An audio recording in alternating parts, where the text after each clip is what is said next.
Peace. Happy Sunday. I hope your today is great and your tomorrow is greater. Um, First things first, I want to recognize and honor the woman that put together the Bury the Violence campaign. I just became aware of it literally like within the last like 10 days. And um, I'm glad everybody showed up that did, and I'm sure there will be more to come. And I definitely appreciate you giving me my Bury the Violence poster. It's in the truck. I'm gonna have to go and grab it. But thank you for for that platform. I found out recently, like in the last 5 minutes, that there was just recently another murder. I don't know if it happened last night, this morning. I heard something about Peckham. I heard Strauss and Reed. I mean, maybe it's all over. I don't know. What I do know is I told y'all that this is going to be one of the most deadly summers, not just in Buffalo, New York, but throughout the United States. Black America, we are urgently in need of restoration amongst ourselves first and foremost. It's just a lot of we all going through. It's so much I want to say, man. There's so much I want to say. I don't got enough time to say it, and I can't address everything. But we need to come together, man. We really need to come together. It's just sad that people was here today and gone tomorrow. I mean, that's deep. So I'm gonna go ahead and I'm gonna just get into this, the birth of mass incarceration. I don't know how long I'm gonna be, but black people, you are significant. I love you, and we can put our heads together.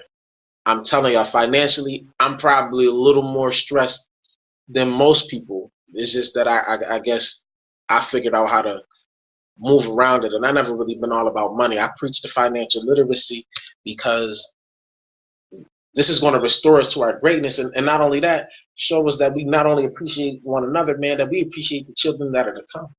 You know, I'm at a loss of words, and I'm a talkative individual, but that's just sad, man. It's just, I think about all my cousins, my friends, every day. It ain't just like once. I mean, I think about this all the time. And I know I ain't the only one. I seen a whole bunch of women out there, and I seen a couple of brothers out there. It's just sad, man. It's really sad. I got something in my eye. I feel teary-eyed, but I'm not crying. I refuse to cry at this moment. But I do got something in my eye, though. Some hair or something. So I'm gonna go ahead and I'm gonna get to reading, man. And I appreciate you paying attention if you are, and if you can share the video. It ain't that sad. I just went to a campaign about bury the violence. Now, don't get me wrong. I feel like if someone is inflicting pain on you, trying to kill you, yeah, we get that. But just in general, just doing it just cause for brownie points or to instill fear in people or others, I ain't with none of that, man.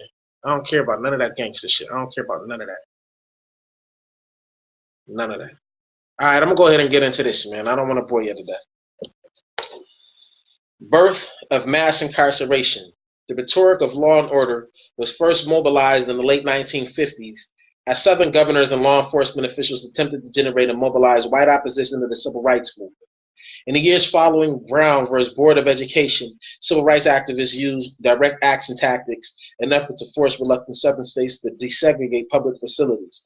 Southern governors and law enforcement officials often characterized these tactics as criminal and argued that the rise of the civil rights movement was indicative of a breakdown of law and order. Support of civil rights legislation was derided by Southern conservatives as merely rewarding lawbreakers.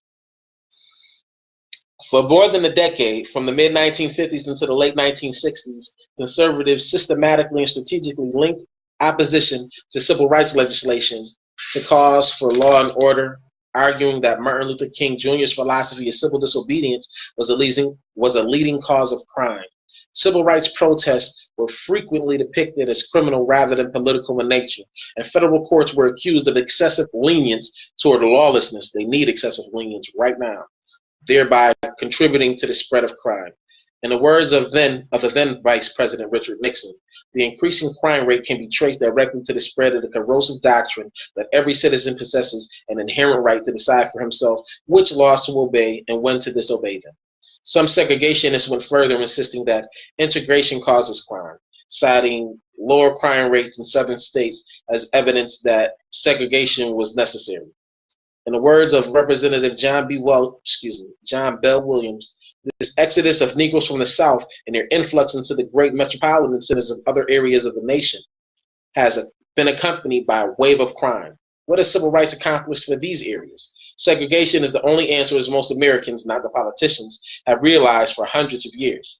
Unfortunately, at the same time that the civil rights were being identified as a threat to law and order, the FBI was reporting fairly dramatic increases in the national crime rate. Beginning in the 1960s, crime rates rose in the United States for a period of about 10 years. Reported street crime quadrupled and homicide rates nearly doubled. Peace. Despite significant controversy over the accuracy of crime statistics during this period, the FBI's method of tracking crime was changing. Sociologists and criminologists agree that crime did rise in some categories quite sharply. The reasons for the crime wave are complex, but can be explained in large part by the rise of the baby boom generation, the spike in the number of young men in the 15 to 24 age group, which historically has been responsible for most crimes. The surge of young men in the population was occurring at precisely the same time that unemployment rates fell for black men were rising sharply. But the economic and demographic factors contributing to rising crime were not explored in the media. Instead, crime reports were sensationalized and offered as further evidence of the breakdown in lawfulness, morality, and social stability in the wake of the civil rights movement. To make matters worse, riots erupted in the summer of 1964 in Harlem and Rochester, followed by a series of uprisings that swept the nation following the assassination of Martin Luther King Jr. in 1968. The racial imagery associated with the riots gave fuel to the argument that civil rights for blacks led to rampant crime. Cities like Philadelphia and Rochester were described as being victims of their own generosity. Conservatives argued that, having welcomed blacks migrating from the South, these cities were repaid with crime-ridden slums and black discontent. Barry Goldwater, in his 1964 presidential campaign, aggressively exploited the riots and fears of black crime, laying the foundation for the great Get Tough on Crime movement that would emerge years later. In a widely quoted speech, Goldwater warned voters, choose the way of the Johnson administration, and you have the way of mobs in the street. Civil rights activists who argue that the uprisings were directly related to widespread police harassment and abuse, like we suffer today, were dismissed by conservatives out of hand. If blacks conduct themselves in an orderly way, they will not have to worry about police brutality, argued West Virginia Senator Robert Byrd. But y'all have seen almost 1,400 people murdered within the last 14 months. It's like 100 of us getting murdered a month by these police. And 2 or 3 of them, if any of them, have been convicted. While many civil rights advocates, and again, it's not all of the police, but y'all know who I'm talking about. While many civil rights advocates in this period actively resisted the attempt by conservatives to use rising crime as an excuse to crack down on impoverished black communities, some black activists began to join the cause for law and order and express support for harsh responses to lawbreakers. As Vanessa Barker describes in The Politics of Imprisonment, black activists in Harlem, alarmed by rising crime rates, actively campaigned for what would become the notorious Rockefeller drug laws, as well as other harsh sentencing measures. Wittingly or unwittingly, they found themselves complicit in the emergence of a penal system unprecedented in world history. Black support for harsh responses to urban crime, support born of desperation and legitimate concern over the unraveling of the basic security in inner city communities, helped provide political cover for conservative politicians who saw an opening to turn back the clock on racial progress in the United States. Conservatives could point to black support for highly punitive approaches to dealing with the problems of the urban poor as proof that race had nothing to do with their law and order agenda. Early on, little effort was made to disguise the racial motivations behind the law and order rhetoric and the harsh criminal justice legislation proposed in Congress. The most ardent opponents of civil rights legislation and desegregation were the most active on the emergent crime issue. Well-known segregationist George Wallace, for example, argued that the same Supreme Court that ordered integration and encouraged civil rights legislation was now bending over backwards to help criminals. 3 other prominent segregationists, Senators McClellan, Irvin, and Thurman led the legislative battle to curb the rights of criminal defendants. As the rules of acceptable discourse changed, however, segregationists distanced themselves from an explicitly racist agenda. They developed instead the racially sanitized rhetoric of cracking down on crime, rhetoric that is now used freely by politicians of every stripe. Conservative politicians who embrace this rhetoric purposefully fail to distinguish between the direct action tactics of civil rights activists, violent rebellions in inner cities, and traditional crimes of an economic or violent nature. Instead, as Mark Moore, Mauer, of the Sentencing Project has noted, all of these phenomena were subsumed under the heading of crime in the streets. After the passage of the Civil Rights Act, the public debate shifted focus from segregation to crime.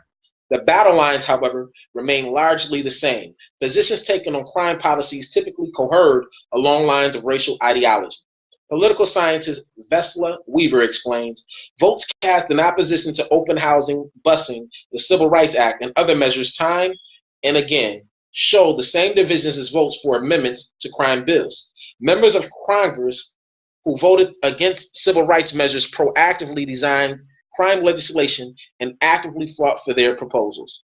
Although law and order rhetoric ultimately failed to prevent the formal dismantling of the Jim Crow system, it provided highly effective and appealing to poor and working class whites, particularly in the South, who were opposed to integration and frustrated by the Democratic Party's apparent support for the civil rights movement. As Weaver notes, rather than fading, the segregationist crime race argument was reframed with a slightly different veneer and eventually became the foundation of the conservative agenda on crime. In fact, law and order rhetoric first employed by segregationists would eventually contribute to a major realignment of political parties in the United States. Following the Civil War, party alignment was almost entirely regional. The South was solidly Democratic, embittered by the war, firmly committed to the maintenance of a racial caste system, and extremely hostile to federal intervention on behalf of African Americans. The North was overwhelming Republican, and while Republicans were ambivalent about equality for African Americans, they were far more inclined to adopt and implement racial justice reforms than their Democratic counterparts below the Mason-Dixon line. The Great Depression effectuated a sea change in American race relations and party alignment. The New Deal, spearheaded by the Democratic Party of President Franklin D. Roosevelt, was designed to alleviate the suffering of poor people in the midst of the Depression, and blacks, the poorest of the poor, benefited disproportionately.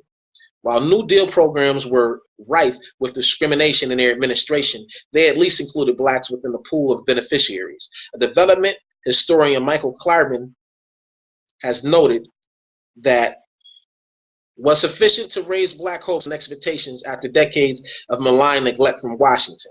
Poor and working class whites in both the North and South, no less than African Americans, responded positively to the New Deal, anxious for meaningful economic relief. As a result, the Democratic New Deal coalition evolved into an alliance of urban ethnic groups in the white South that dominated electoral politics from 1932 to the early 1960s.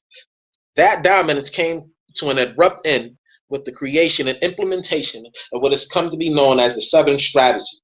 The success of law and order rhetoric among working class whites and the intense resentment of racial reforms, particularly in the South, led conservative Republican analysts to believe that a new majority could be created by the Republican Party, one that included the traditional Republican base, the white South, and half the Catholic blue-collar vote of the big cities.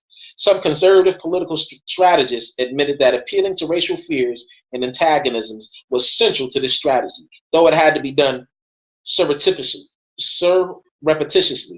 H.R. Helderman, one of Nixon's key advisors, recalls that Nixon himself deliberately pursued a Southern racial strategy. He, President Nixon, emphasized that you have to face the fact that the whole problem is really the blacks. Completely false. The key is to devise a system that recognizes this while not appearing to. Similarly, John Ehrlichman, Ehrlichman, however it is, let me know how to pronounce it, special counsel to the president, explained the Nixon administration's campaign strategy of 1968 in this way. Isn't it funny they killed Martin Luther King? The government killed Martin Luther King and they came with their strategy in 1968. Not to mention that the sucker Hoover guy just put a war out on blacks, period. So we could never have this so-called Messiah. Well, guess what?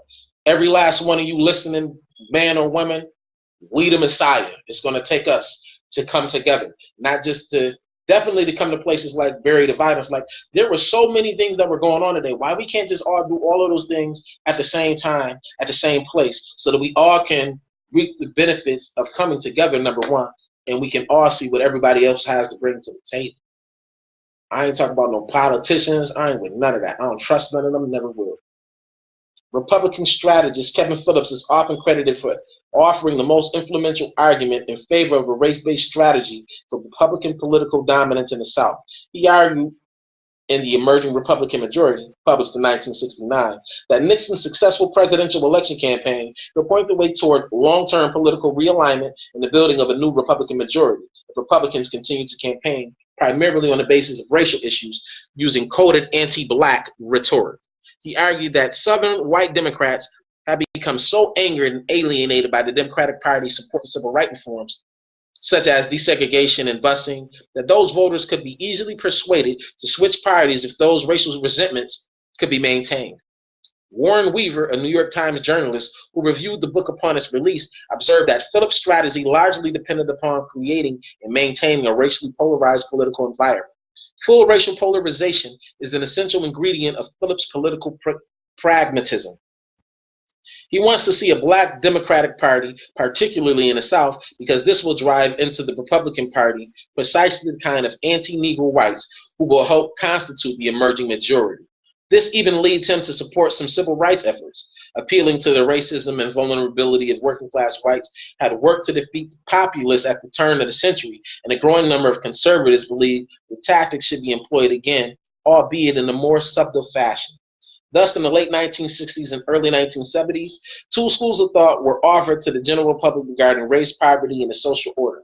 Conservatives argue that poverty was caused not by structural factors related to race and class, but rather by culture, particularly black culture. We always the blame. They always, peace, Jerv, how you, bro? Jamie, everybody that's here. I don't shout out names and stuff like that, man, because I'm going through it. I heard the brother Perez was murdered last night trying to break up a fight. And I didn't know him that well personally, but I met him on several occasions. And his father and my father are actually pretty close. So, you know what I mean? My condolences to the family and to whoever else was shot or murdered on Peckham, Strauss and Reed. And I'm talking about, I believe both of those were this morning. I don't know. I'm not out here. I'm not in the streets.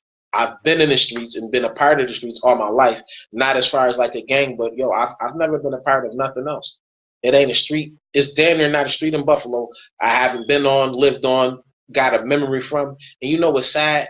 A lot of places that I go, I can't help but remember the people that I lost in certain areas that I met, even if I just known them for a moment and may have knew of them. And then the next day, they gone, or that same night, or in an hour or two. You know what I mean? Like, we got to let this shit go, y'all. Like, and I'm talking to the adults. I'm talking to those that's mature. I'm talking to those mature enough to put aside that loyalty to the people that's doing this, that's committing this, that's perpetrating this. You know what I'm saying? Like, we got to come together. I get that you got to protect yourself. Trust me. I get that. I ain't got no gang. And if I had to choose a gang, I guess my gang would be my family and people that think like me. But I ain't part of no gang. I never, even as a child, I never thought that was cool because I thought it was always more manly to represent yourself. You know what I mean? I be hearing a lot of people talk about me and my mans is going to do this, or if y'all do that, my mans is, man, I got a lot of friends. I don't want them to go to jail for me. I don't want to go to jail for nobody. You know, some things you just got to handle yourself. And we got to learn how to handle them better. You know what I mean? I'm not saying like I'm innocent or anything like that. I'm just saying, man, come on, man. We got to do better, man. Ain't that like 3 bodies in the last, not even 8 hours, I don't think. Maybe 12. I don't know. I don't watch the news. It's just depressing. It's just depressing. It's just too much. What the kids gonna do? If we murder all the adult males, what the kids gonna do? And there's women being murdered as well. Come on, y'all. We gotta get it together, yo. Thus, in the late 1960s and early 70s, two schools of thought. Wait. Didn't I read that? Nope, I didn't read it all. This view okay, I'll just read that paragraph from the beginning. Thus, in the late 1960s and early 70s, two schools of thought were offered to the general public regarding race, poverty, and the social order. Conservatives argued that poverty was caused not by structural factors related to race and class, but rather by culture, particularly black culture. This view received support from Daniel Patrick Moynihan's Moynihan', now infamous report on the black family, which attributed black poverty to a black subculture and the tangible of pathology that characterized it. As described by sociologist Catherine Beckett, the alleged misbehaviors of the poor were transformed from adaptations to poverty that had the unfortunate effect of reproducing it into character failings that accounted for poverty in the first place. The social pathologies of the poor, particularly street crime, illegal drug use, and delinquency, were redefined by conservatives as having their cause in overly generous relief arguments. Black welfare cheats and their dangerous offspring emerged for the first time in the political discourse and media imagery. Liberals, by contrast, insisted that social reforms such as the war on poverty and civil rights legislation would get at the root causes of criminal behavior and stress the social conditions that predictably generate crime. Lyndon Johnson, for example, argued during his 1964 presidential campaign against Barry Goldwater that anti-poverty programs were, in effect, anti-crime programs. There is something mighty wrong when a candidate for the highest office bemoans violence in the streets, but votes against the war on poverty, votes against the Civil Rights Act, and votes against major educational bills that come before him as a legislator. Competing images of the poor as deserving and undeserving became central components of the debate. Ultimately, the racialized nature of this imagery became a crucial source for conservatives who succeeded in using law and order rhetoric in their effort to mobilize the resentment of white working-class voters, many of whom felt threatened by the sudden progress of African Americans. As explained by Thomas and Mary Edsall in their insightful book, Chain Reaction, a disproportionate share of the cost of integration and racial equality had been borne by lower and lower middle-class whites who were suddenly forced to compete on equal terms with blacks for jobs and status who lived in neighborhoods adjoining black ghettos. Their children, not the children of wealthy whites, attended schools most likely to fall under busing orders. The affluent white liberals who were pressing the legal claims of blacks and other minorities were often sheltered in their private lives and largely immune to the cost of implementing minority claims. This reality made it possible for conservatives to characterize the liberal democratic establishment as being out of touch with ordinary working people, thus resolving one of the central problems facing conservatives: how to persuade poor and working class voters to join in alliance with corporate interests and the conservative elite. By 1968, 81% of those responding to the Gallup poll agreed with the statement that law and order has broken down in this country, and the majority blamed Negroes who start riots and communists. Fuck out of here. During the presidential election that year, both the Republican candidate Richard Nixon and the independent segregationist candidate George Wallace made law and order a central theme of their campaigns, and together they collected 57% of the vote. Nixon dedicated 17 speeches solely to the topic of law and order, and one of his television ads explicitly called on voters to reject the lawlessness of civil rights activists and embrace order in the United States. The advertising began with frightening music accompanied by flashing images of protesters, bloody victims, and violence. A deep voice then said, "It is time for an honest look at the problem of order in the United States. Dissent is a necessary ingredient of change, but in a system of government that provides for peaceful change, there is no cause that justifies resort to violence. Let us recognize that the first right of every American is to be free from domestic violence. So I pledge to you, we shall have order in the United States." It's just so crazy how the media makes sure that you see these false images of black people, people of the diaspora all over the world, suffering, being brutalized, and turn the victims into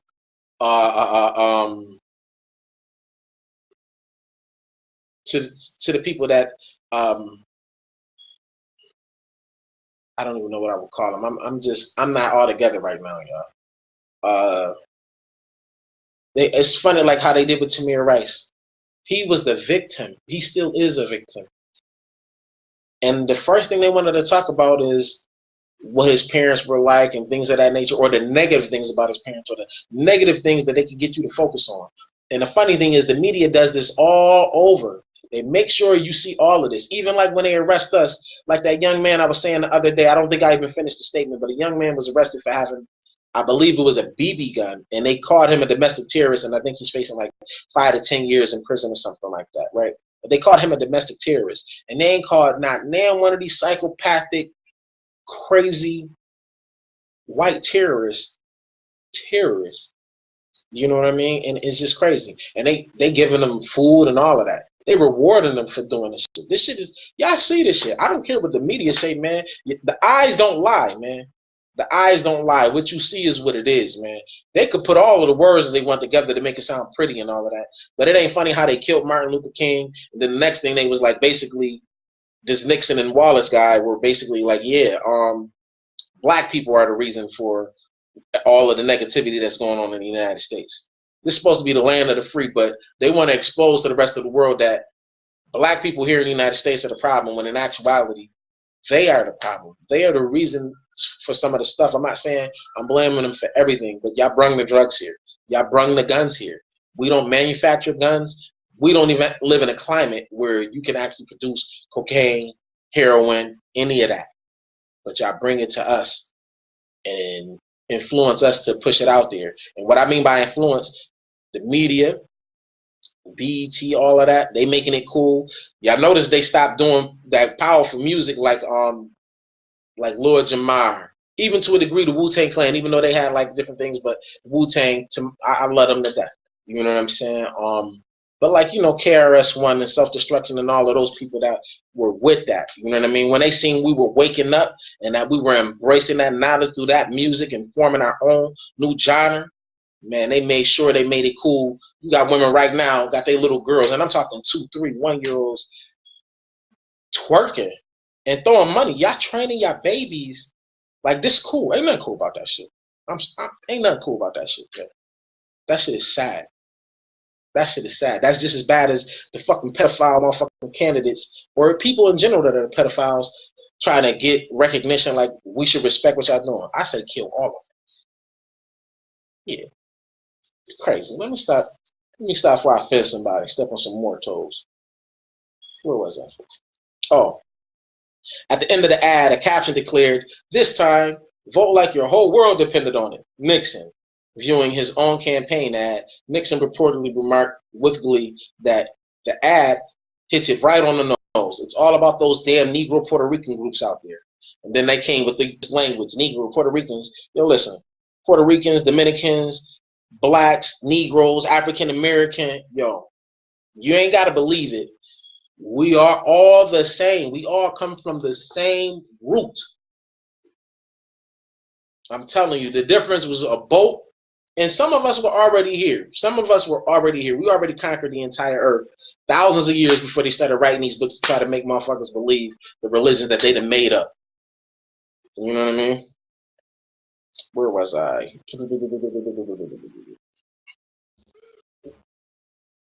That's just crazy how they said that, right? Race had become yet again a powerful wedge, breaking up what had been a solid liberal coalition based on economic interests of the poor and the working and lower middle classes. In the 1968 election, race eclipsed class as the organizing principle of American politics, and by 1972, attitudes on racial issues rather than socioeconomic status were the primary determinant of voters' political self-identification. In the late 60s and early 70s marked the dramatic erosion in the belief among working-class whites that the condition of the poor, or those who failed to prosper, was the result of a faulty economic system that needed to be challenged, but not the fact that for hundreds of years, y'all have reaped the benefits and the wealth that was derived from the labor of the slaves and their people and their descendants who were never compensated. Not to mention, y'all was stripping Africa of its resources even to this day as we speak.